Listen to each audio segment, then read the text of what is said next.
அதாவது ஒரு அரசியல் கருத்துக்காக ஒருத்தர் கேட்கக்கூடிய கேள்வி இன்னொரு இடத்துல கேட்கறது, நான் சொல்ற பதிலுக்கு இன்னொரு இடத்துல கேள்வி கேட்கறது இல்லாம, இது 41 பேர் இறப்பு சம்பந்தப்பட்ட ஒரு நிகழ்வு. பொதுவா ஒரு 100க்கும் மேற்பட்டோர் பாதிக்கப்பட்ட ஒரு நிகழ்வு, ஒரு துயர சம்பவம். அப்ப நம்ம நாட்டு மக்களுக்கு எந்த இடங்கள்ல தவறு இருக்குங்கிறது சொல்ல வேண்டிய கடமை பத்திரிகைட்டையும் தொலைக்காட்சிகிட்டே இருக்கு. இப்ப நீங்க எல்லாரும் அந்த இடத்துல லைவ் வச்சிருக்கும் போது ஜெனரேட்டர் ரூம்ல போய் யார் ஆஃப் பண்ணிருப்பா?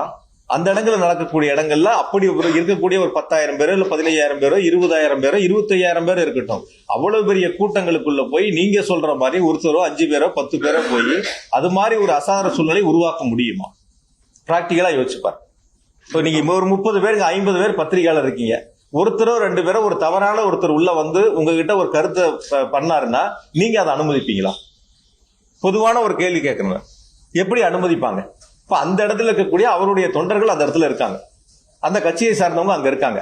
யார் அந்த இடங்கள்ல அது போன்ற ஒரு விஷமத்தனமான பிரச்சனையில ஈடுபடுறாங்களோ அப்ப அவங்க அந்த இடத்துல கேட்பாங்கல்ல, அந்த இடத்துல இருப்பாங்கல்ல. அது நீ முதல்ல பத்திரிகையாளர் நம்ம தான் அதை பார்க்கணும். நம்ம லைவ்ல நீங்க எல்லாரும் போட்டீங்க, ஒவ்வொரு சேனலும் ஒவ்வொரு ஆங்கிள் வச்சு லைவ் வந்துச்சு.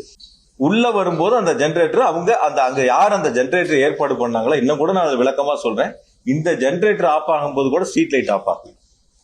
இந்த ஜெனரேட்டர் ஆஃப் ஆகும்போது என்ன ஆகுதுன்னா, அவங்க கூடுதலா போட்ட லைட் இருக்கு இல்லையா, அது மட்டும் தான் ஆஃப் ஆயிருக்கு. எந்த இடங்களையும் அப்ப கூட இபி சப்ளை கட் ஆகல, ஸ்ட்ரீட் லைட்டும் ஆஃப் ஆகல. அது நீங்க ரொம்ப தெளிவா பாருங்க. உங்களை மாதிரி இருக்கக்கூடிய தொலைக்காட்சிகள் தான் அது லைவ் பண்ணிருக்காங்க அந்த நேரங்கள்ல, அதுதான் நாங்க உங்ககிட்டையும் காட்டும். அப்ப அவங்க மக்கள் கூட்ட நெரிசல் அதிகமாகி அந்த இடங்கள்ல தாக்கு பிடிக்க முடியாம இன்னொரு இடங்கள் தேடி போகும்போது அந்த தடுப்பை உடைச்சு உள்ள போய் அதன் மூலியமா அது சப்ளை கட் பண்றாங்க. அதுக்கான நிகழ்வு அது அவங்களுடைய பொறுப்பு. அதுதான் அவங்க பார்த்திருக்காங்க. நீங்க இதுதான் நீங்களும் லைவ் பண்ணிருக்கீங்க.